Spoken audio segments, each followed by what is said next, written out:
Do you want to learn how to use the reason feature on ChatGPT? It's an alternative to the Deepthink R1 feature on DeepSeek AI.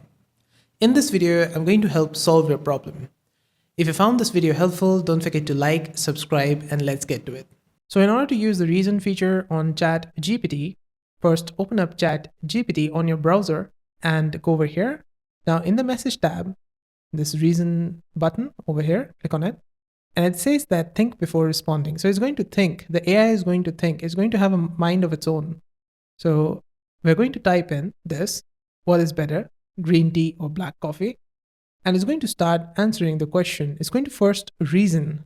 So like here, it has reasoned about this for a few seconds.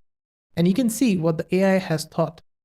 And it's also going to give you a summary as well. And now I'm going to ask it another question here. Why should I use ChatGPT instead of DeepSeek AI? Let's see what it answers.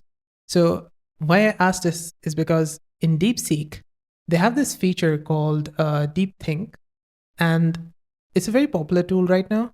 And I found that the servers are always busy. If you try it out, the servers will be busy most of the time. So like here, I asked it this question, and it just gave us this, server is busy. It only worked one time over here, and after that I tried it a lot of time and it's not working. But the same feature is inside ChatGPT here as well. So you can just use this one, and it's similar to DeepSeek AI. It has given us this answer, and you can read this. You can ask it a lot of different questions which requires reasoning.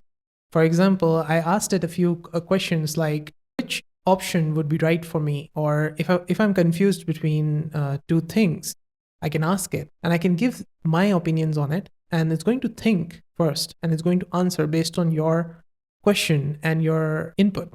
So yeah, that's it. This is how to use the reason feature on ChatGPT.